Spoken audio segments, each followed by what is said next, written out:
Good morning sir. Okay बेटा, अब तक बेटा हम लोगों ने क्या क्या पढ़ लिया है? ऐसे ऐसे कंप्लीट हो गया है। चलिए, प्रश्न उत्तर ऐसे ऐसे कंप्लीट हो गया है। Yes sir. इसका पीडीएफ आपको देना है, यही ना? चलिए, ये भी मिल जाएगा। इसका आपको पीडीएफ देना, ये आपको कल वाली क्लास में, जब आपकी क्लास कल होगी, ठीक है, वहां इसको हम आपका पीडीएफ दे देंगे। और क्या बेटा?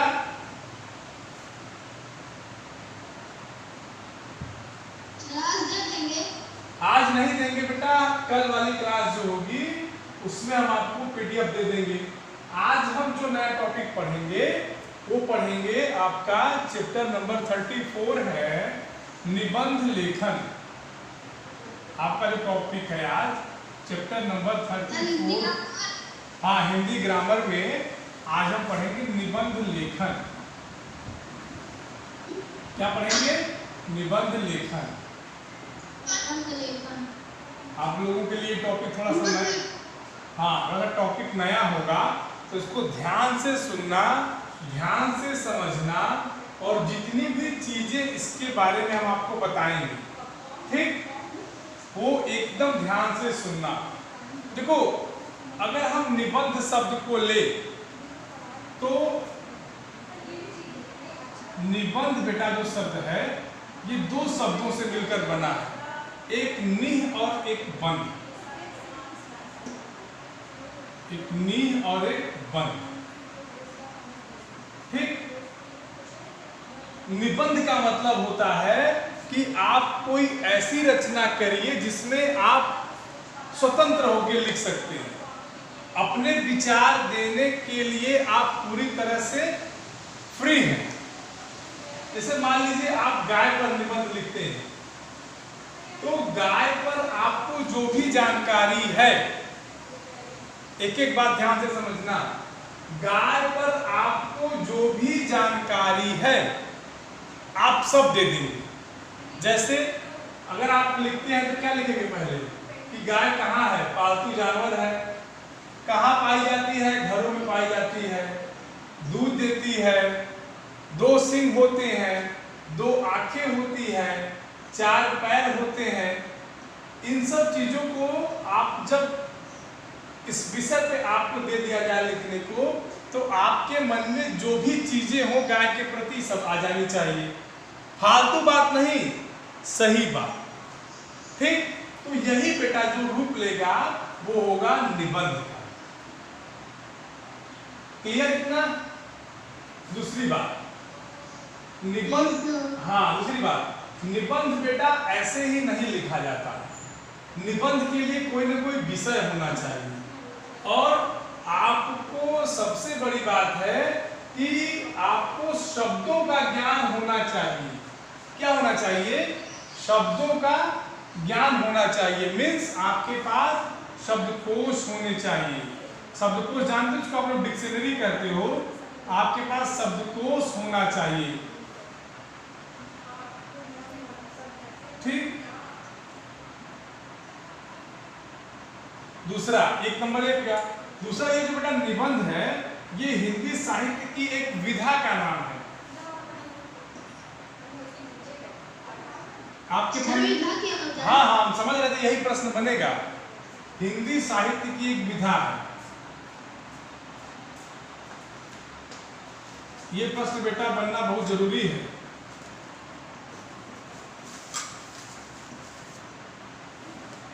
अब समझो, अभी आपने पूछा सर ये विधा क्या है, ठीक। मान लो तुम हो, तुम्हारे शरीर में कई पार्ट हैं, आंख है, कान है, नाक है कि नहीं? है ना? है कि नहीं? तो अगर हिंदी सुनो, अगर हिंदी साहित्य को अगर हम एक व्यक्ति मान लें अगर इस साहित्य को देखो मानना है, केवल समझने के लिए हम बता रहे हैं। अगर हिंदी साहित्य को हम एक व्यक्ति मान लें तो विधाएं उसके शरीर का अंग होती है। विधाएं क्या होती है? शरीर का एक अंग होती है। अब क्या इसमें होती है साहित्य में? देखो कहानी पढ़ते हो आप लोग, कहानी पढ़ते हो ना, कविता पढ़ते हो, पढ़ते हो कि नहीं? पहली कविता क्या थी आपके बुक में? पहली कविता क्या थी?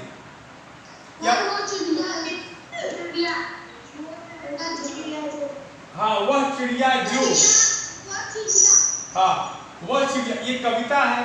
तो इसी तरह से हिंदी साहित्य की एक प्रकार है, कविता है, कहानी है, निबंध है, उपन्यास है, संस्मरण है, रेखा चित्र है, जीवनी है। अब क्लियर हो गई चीजें? बोलिए, अब किसी कोई दिक्कत? बता दीजिए, एक बार फिर से बता दें। अच्छा ठीक, सुनो, विधा जो होता है हिंदी साहित्य का एक प्रकार होता है। साहित्य का एक प्रकार, एक विधा होती है। निबंध एक प्रकार है। जैसे हिंदी जब लिखा जाता है तो निबंध लिखना उसके एक प्रकार के अंतर्गत आता है। ठीक। दूसरी बात, यह लिखना भी एक साहित्यिक कला है।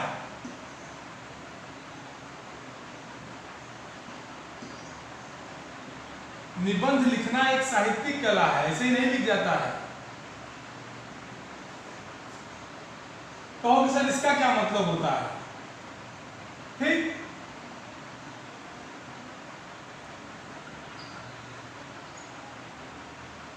हर एक चीज एक दूसरे से बेटा जुड़ी हुई है, ध्यान से समझना।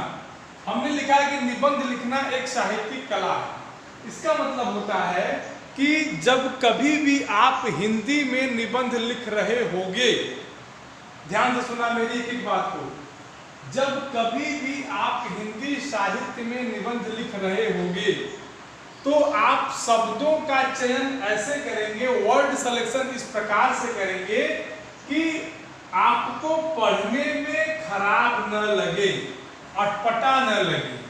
तो निबंध लिखना एक क्या है? साहित्यिक कला है। यहाँ इस बात से यही मतलब है। क्लियर? हाँ बोलो।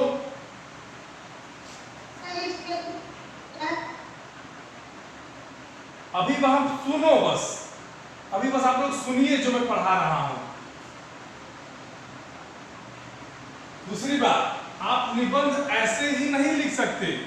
आपको निबंध लिखने के लिए क्या होगा? अभ्यास करने के लिए, निबंध लेखन के लिए अभ्यास की आवश्यकता पड़ती है।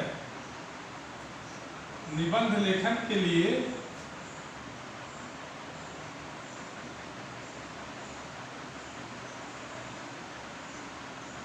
अभ्यास की आवश्यकता पड़ती है।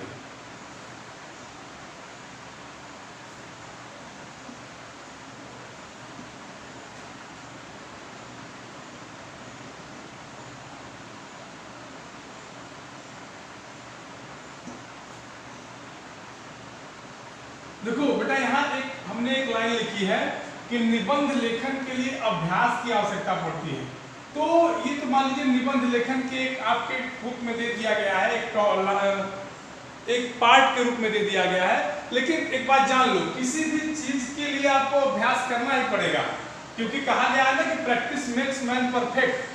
तो आप चाहे निबंध लिखो, चाहे कविता याद करो, जब तक उसको 10 बार 20 बार पढ़ोगे नहीं, वो चीजें जल्दी आपके समझ में नहीं आने वाली। तो निबंध लेखन भी उसी प्रकार का एक है कि जब तक आप लगातार लिखने का अभ्यास नहीं करोगे, आप निबंध नहीं लिख पाओगे। इतना क्लियर? अब देखो, अब हमको जब निबंध लिखने की बात आ जाएगी, अब हमको निबंध लिखना है, इतना मैंने समझा दिया आपको। जो इसकी महत्वपूर्ण बातें थी मैंने आपको बता दिया। अब बात ये आती है कि आपको निबंध लिखना है। जैसे हमने कह दिया ना कि आपको मान लीजिए निबंध लिखना हो गया 15 अगस्त पे या 26 जनवरी पे, या मान लीजिए आपको 15 अगस्त पे निबंध लिखना है। तो निबंध लिखने के लिए क्या क्या चीजें जरूरी होती हैं, उनको भी जरा हम ध्यान देख लें। सबसे पहले भूमिका। अब कहोगे सर ये भूमिका नया शब्द हमको मिल गया, आपकी किताब में प्रीफेस दिया होता है। सबसे पहले आप जब कोई भी किताब खरीदोगे तो किताब के सबसे पहले में क्या दी गई होती है, भूमिका दी गई होती है। भूमिका से क्या मतलब होता है, इस किताब का स्टार्टिंग कैसे हुई, किताब का आरंभ कैसे हुआ। तो भूमिका का एक मतलब होता है स्टार्ट या आरंभ या शुरुआत। क्लियर। अब मान लो 15 अगस्त पे लिखना है तो इसकी भूमिका क्या बनेगी, इसकी भूमिका कैसे बनेगी कि हम भारत देश में रहते हैं, हम भारत देश में के नागरिक हैं, हमारे देश में अनेक त्योहार मनाए जाते हैं, कुछ धार्मिक त्योहार होते हैं, कुछ राष्ट्रीय त्योहार होते हैं। राष्ट्रीय त्योहारों में 15 अगस्त, 26 जनवरी, यही सब लिखोगे, ये भूमिका हो जाएगी। फिर दूसरा है इसका मध्य भाग। मध्य भाग माने निबंध को एकदम विस्तृत रूप कहाँ दिया जाएगा, मध्य भाग में, कि अब 15 अगस्त क्यों मनाया जाता है इसके बारे में आपको यही लिखना पड़ेगा इसके मध्य भाग में। क्लियर। इसके बाद इसका जो तीसरा है वो क्या है, उपसंहार। इसको आप निष्कर्ष या कंक्लूजन भी कहते हो कि इस त्योहार को मनाने से क्या लाभ है, या यह त्योहार जब मनाया जाता है तो हमें अपने देश के स्वतंत्रता के लिए शहीद हुए उन अमर जवानों की याद दिलाता है। ठीक, इस तरह से बेटा जो है निबंध लिखे जाते हैं। कोई भी निबंध हो उसमें ये तीन चीजें बहुत जरूरी है, बहुत आवश्यक है। और इनके अलावा इसमें सब टॉपिक्स आप जोड़ सकते हैं, लेकिन ये तीन तो आपको देना ही देना है। अगर मान लीजिए आप सब टॉपिक्स भूल रहे हैं तो आपको ये तीन चीजें तो देनी ही देनी है बिना किसी झिझक के। ठीक, सबको क्लियर है कि नहीं? क्या बेटा? हाँ, मध्य भाग। देखो मध्य भाग जो होता है, जैसे हमने बताया ना कि जब आप किसी चीज की शुरुआत कर देते हो तो उसको विस्तार से जो किया जाता है उसी को मध्य भाग कहते हैं। एक बात और, आप जब निबंध लिख रहे हो तो आपको क्या क्या ध्यान देना है, ठीक, किन किन बातों का ध्यान देना है निबंध लेखन के समय, ध्यान देने योग्य बातें, बहुत बहुत इंपॉर्टेंट चीजें होती हैं बेटा।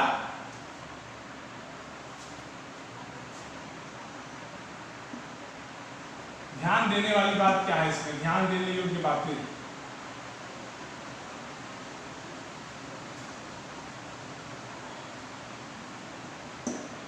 ठीक, क्या है जरा बताइए। पहले आपको जो भी लिखना हो, जैसे मान लीजिए मैंने बताया ना 15 अगस्त पे लिखना है, तो पहले आप 15 अगस्त के बारे में अच्छे से जान लीजिए, और आपको लिखना है तो कम से कम कुछ जानकारी आप कलेक्ट भी कर लीजिए कि हमको इस विषय पे लिखना है और इतना इतना लिखना है, अब फालतू चीजें इसमें नहीं लिखनी है। फिर इसका एक प्रोफार्मा तैयार करो। पहले होता है जानकारी इकट्ठा करना, ठीक, जानकारी इकट्ठा करना।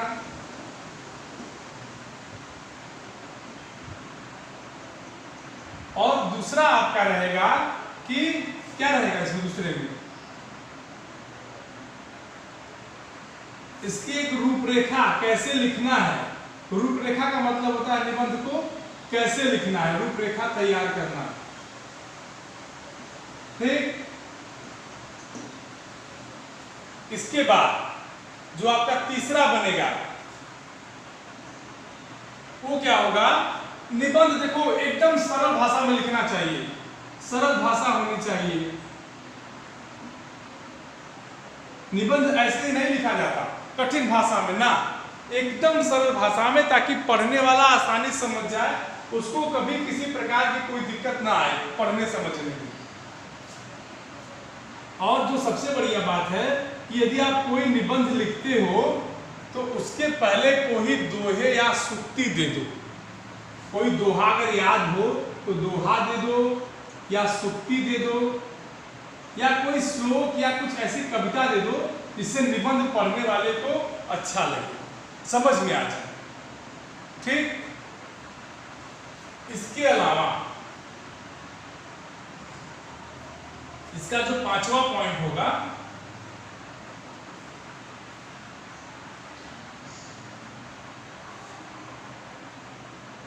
वो होगा बेटा, 5वां पॉइंट जो इसका होगा वो क्या होगा? 5वां पॉइंट इसका कि आप निबंध जब लिख रहे हो तो मुहावरों का प्रयोग करो। मुहावरे जानते हो कि नहीं आप लोग?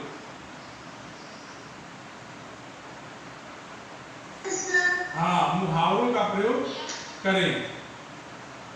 ऐसा जानते हो क्यों क्या कहा जाता है? अगर आप इन सब चीजों का यदि आप प्रयोग करते हैं तो निबंध बहुत अच्छा लगता है पढ़ने में, देखने में, याद करने में, आपको खुद अच्छा लगेगा। क्लियर? अब इसके बाद अब इसके बाद बेटा हम आते हैं निबंध के प्रकार। Yes sir. इसके बाद हम पढ़ेंगे बेटा निबंध के प्रकार। निबंध कितने प्रकार के होते हैं? तो देखो, बात नहीं, निबंध बेटा मुख्य रूप से 3 प्रकार के होते हैं।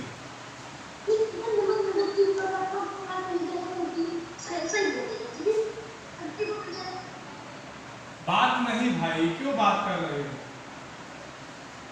पहला है वर्णनात्मक निबंध।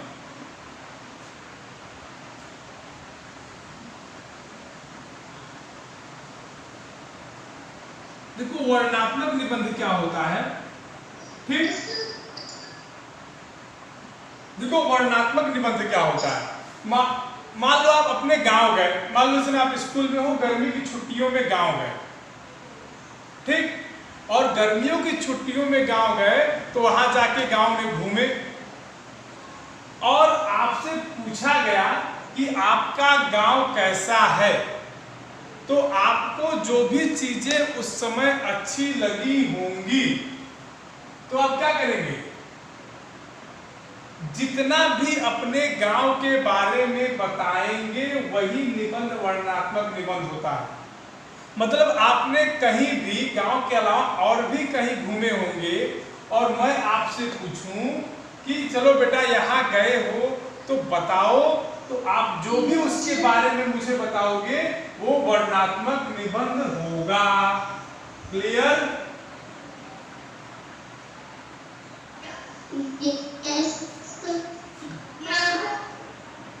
दूसरा आपका क्या है? दूसरा है विवरणात्मक निबंध।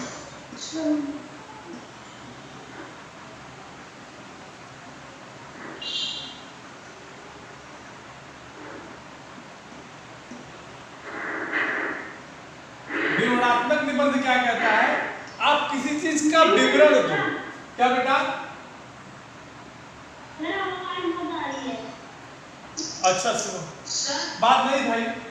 विवरणात्मक निबंध क्या होता है? आप किसी चीज का अगर आप विवरण प्रस्तुत करते हो, लेखा जोखा बताते हो तो क्या होगा? विवरणात्मक निबंध होगा। और तीसरा जो है वो है विचारात्मक निबंध। विचारात्मक निबंध जानते हो क्या होता है? आपके मन में जो भी चीजें आई और उसको आपने निबंध के रूप में लिख दिया, मतलब उसमें आपने अपने विचार अगर डाले हैं तब उसको क्या कहते हैं? विचारात्मक निबंध। क्लियर है? सर हमें एक्टिविटी में क्या करना है? तो पहले बेटा पढ़ो, एक्टिविटी हम बताएंगे। जैसे मान लो आपको समस्या, मान लो प्रदूषण की समस्या पे निबंध लिखना है तो आप विचारात्मक निबंध लिखोगे। ठीक, क्लियर हो गया सबको?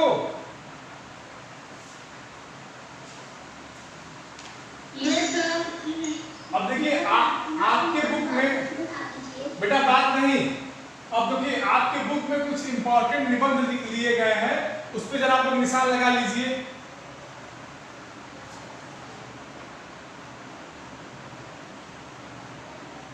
ठीक, हम लिख रहे हैं, आप लोग ध्यान से अपने बुक में मिलाते चलिए।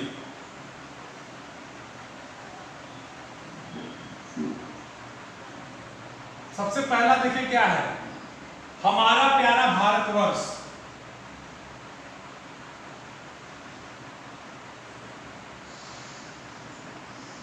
हमारा प्यारा, ये इंपॉर्टेंट है बेटा परीक्षा की दृष्टि से, हमारा प्यारा भारतवर्ष।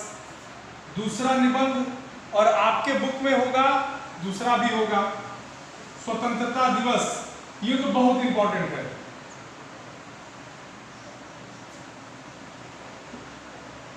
सबको समझ में आ रहा है चीज ना?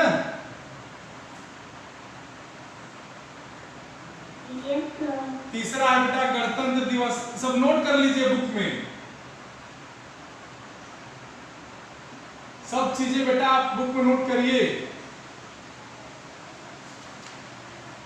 फिर नंबर 4 समय का सदुपयोग, ये आपके बुक में नंबर 6 होगा, आपके बुक में ये नंबर 6 होगा, समय का सदुपयोग।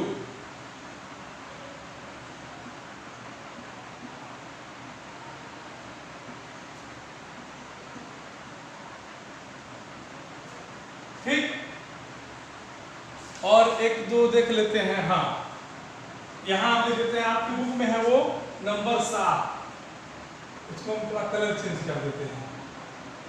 नंबर 7 में आपको मिलेगा व्यायाम का महत्व।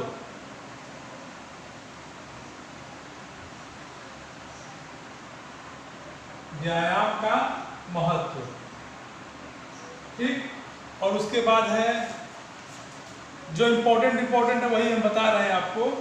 आपका जो नंबर 10 है बेटा वो है सत्संग।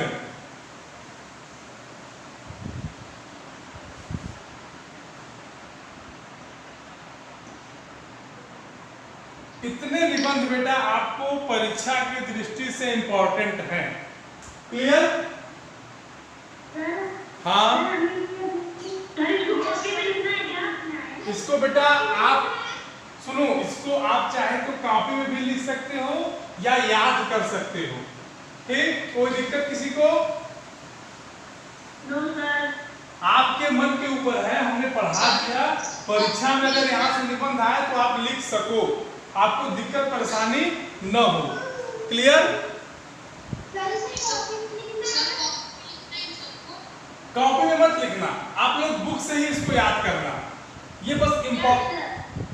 आप अपने जो है एक केवल ऊपर एक ये पहला लिख देना, हमारा प्यारा भारतवर्ष, और 10वां ये तो बस कॉपी में लिख देना, ठीक। क्लियर?